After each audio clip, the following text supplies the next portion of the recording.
Hello and welcome to our consumer guide for normal people, hosted by One Roof Financial. I'm Caroline Eburn, partner and mortgage and protection advisor. Hello and welcome again to our podcast. Today we are going to be talking about critical illness cover, which is one of the products that we can advise our clients on. Just starting off very, very briefly as to what critical illness is. Before we get started though, I forgot to welcome Lucy Moore, mortgage and protection advisor from One Roof Financial. She joins me today to assist me on a statistical level. Yes. She's our stat swatter. Yes. So critical illness cover is a type of insurance policy that pays out if you are diagnosed with a specified illness that is detailed within the policy terms and conditions. Critical illness does get quite a bad rap. There's always articles in the newspaper about my cover didn't pay. So we make sure that when we are recommending critical illness to one of our clients, that we make it very, very clear that if you do not get the illness that's detailed, so if it's not critical enough, then you will not receive a payment. It is one of those products where it's like Marmite. You either love it or you hate it, but it can be incredibly useful when the worst happens. So, Lucy, if you want to tell our listeners a little bit more. Yeah, of course. So when you were to take out critical illness cover, let's say, you would have it for a sum assured, so the amount that you require for a certain circumstance. So let's say, for example, you can have critical illness cover to pay off your mortgage. So if you were diagnosed with a specified critical illness and you met the policy definition, then you would be able to basically pay off your mortgage and you'd be mortgage free and you could survive as well. So in that circumstance, if you were to have that illness, then at least you'd have the mortgage paid off. And that'd be a nice situation to be in if you'd suffered with something really terrible. Exactly. And you wouldn't have to worry about making those payments. You know, you may have been off work due to the illness. You know, it's it can be an absolute life changer if you have it. And it doesn't have to be your mortgage. You know, it could cover your expenditure for a year, for example. You know, if let's say you spend £30,000 a year on, you know, your mortgage payment and all your other bills and all your expenditure, doing all your fun things with your family and stuff, you could have that money put into your account and it could cover a year of doing all those things while you recover. So the amount of money you would receive can just help you in so many different ways. It could pay for private healthcare, you know, if you didn't want to use the NHS, for example. So critical illness cover, like Caroline says, it gets a bad rap, but it's amazing if you've got it. And if you can claim on it and you get a successful claim, it will change your life. Absolutely. So I think it's important that people know how this product is priced. So we were talking about two extremes: full mortgage being paid off and then expenditure, so a year's worth of expenditure, for example. So if you wanted your full mortgage paid off and you had a £200,000 mortgage, the cost of that cover is going to be more expensive than having a smaller amount of cover.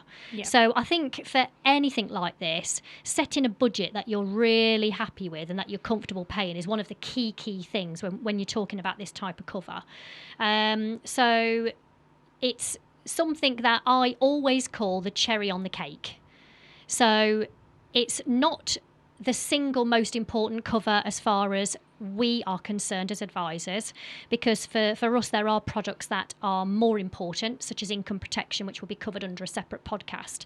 But it can just be that little cherry, that little nugget. So if it is something incredibly serious that you are diagnosed with, it does give you options. It gives you the ability to go on an amazing holiday with your family if you've suffered with something life-threatening. So again, key pitfall for this type of product is it won't pay out for everything. And we never, ever recommend it on that basis. We never say to our clients, you know, oh, if you get cancer, any type of cancer, this will pay out, because it really won't. Critical illness is exactly what it says on the tin. It needs to have been a critical illness. If you suffered with a low-grade cancer that is treated with a lumpectomy and you've not needed radiotherapy or chemotherapy, it's very unlikely that would be covered as what's called a full payment condition. condition. So I suppose what some providers have done to try and compensate for this is they've added little extras. So things like partial payments, they're called, or additional payments, which means that they have a list of things that if you have a lower grade breast cancer or a lower grade prostate cancer, they might give you a little bit of money, again, subject to meeting terms and conditions. So I think what critical illness insurers have tried to do is widen what they pay out for. So there's a chance of claiming a little something. So Lucy, I don't know if you want to just quickly go over children's critical illness cover. Yeah, of course. So what Caroline said as well, there's different quality of cover, and something that is also an additional bonus is children's critical illness cover. And for majority of providers, you have to pay extra to add this on. However, if your children were to meet a specified critical illness, then they would be eligible to claim off your policy. And often you can have the children on your policy, up until they're adults themselves. Again, it's if something was to happen to them, you wouldn't have to worry about going to work, for example, if you had a high enough sum assured, let's say, to take a year off, and you could have that money just to solely focus on your child and work on getting them better, instead of having to worry about how you're going to pay your mortgage. So children's critical illness cover is something that isn't pushed nearly enough, and something that we believe quite strongly in. Absolutely. So I think it's probably just important to mention. So, I mean, again, if you came to us and we were giving you advice on this, we would cover it in a lot more detail than what we can on this podcast. Yeah. But it's important to mention that the children's cover and those additional or partial payments don't affect the main policy's cover amount. So if you have £200,000 worth of critical illness cover and you had a claim for a low-grade breast cancer at 12.5% of your sum assured, it doesn't come out of that 200,000. Yeah. So if you did then later on suffer with a full-blown, really serious cancer that deemed a full payment, you'd still get the 200,000. Exactly. So again, it's something that we would go through in much more detail at the time. But again, it's just important to mention. So yeah. I mean, one thing I get asked all the time is, I bet it won't pay out. Do any of these things pay out? So I know that you've done some stats on this, Lucy. I have, yes. And from the Association of British Insurers as well, so a very reputable source, the best one we could ask for, to be honest. They found that 91.6% of claims are paid. And the main reasons for not paying is due to not disclosing suitable medical information upon the application. So, for example, people may have not disclosed that they'd had previous medical problems when applying, and that would have changed the terms. So they've obviously, done a medical report upon the claim and realised that they weren't told all the information truthfully. So that's one of the reasons, and also the claim isn't actually under the specified definition. So like Caroline said as an example, breast cancer isn't covered in all ways, because sometimes it's a really simple lumpectomy, and and to be honest, these days that isn't considered critical in terms of the insurers. So that wouldn't necessarily be a claim for a provider. So it's just really important to note about the specified definitions, because not everything is covered. So 91.6% were paid, and that was in 2019, wasn't exactly. it? Which is the most recent stats currently available. Yes, it is. 2020 aren't quite in yet, but yeah. I think what was shocking when we were looking at the stats for this was the top claim from pretty much every insurance company is cancer, and by a long way. Yeah. So, I mean, two insurers that we work with closely, both of those, 67% of all of their claims were for cancer. Yeah. Yeah. And then the second most claimed upon was heart attack, but at just 9 to 11%. So you've got 67% for cancer, and then the second most claimed, right the way dropping down, yeah. to between 9 and 11%. Exactly, Caroline. And then the third most common is stroke, approximately 7%. So it goes from that massive number, almost 2/3 of claims, all the way down to about 10% or less for the next two most common. And, 1 in 2 people get cancer nowadays, and sometimes it is extremely serious, and they would be able to claim on some of these policies. So it's just really important to remember that, it's that saying that I once heard, the lottery that you don't even play. Oh, I might win it one day, but, getting cancer, which is 1 in 2 chance. Oh, no, it'll never happen to me. It's just trying to be mindful that it could happen, and you want to be prepared. Absolutely.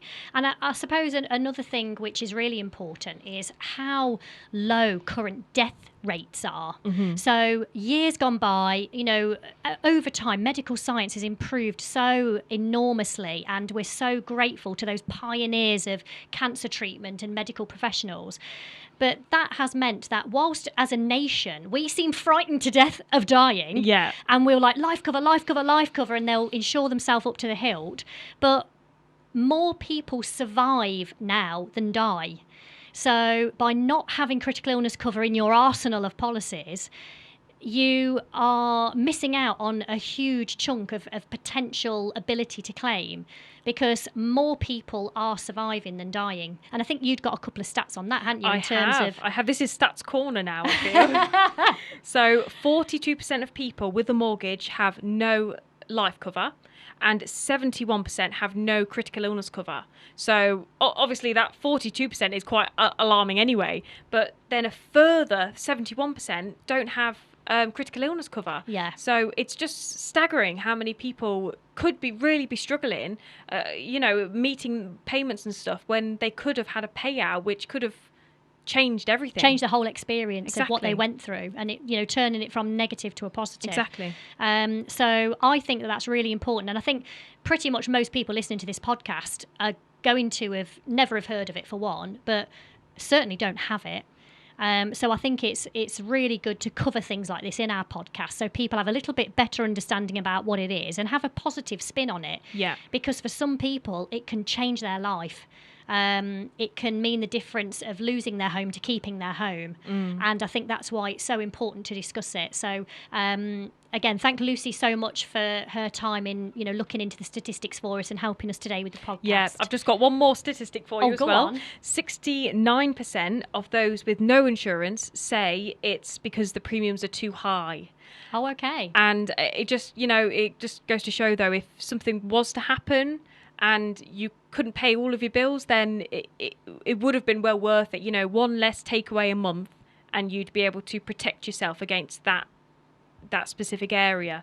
So it's just something to bear in mind. Yeah, that is brilliant, Lucy. So if you've got any questions or queries, then all of our contact details will be available at the end of the podcast. Thank you very much again for listening, and we shall see you again soon. Thank you. Thank you. One Roof Financial LLP is an appointed representative of Primis Mortgage Network, a trading name of First Complete Limited, which is authorised and regulated by the Financial Conduct Authority. Your home may be repossessed if you do not keep up repayments on your mortgage. We usually charge a fee for mortgage advice. The amount of the fee will depend upon your circumstances and will be discussed and agreed with you at the earliest opportunity.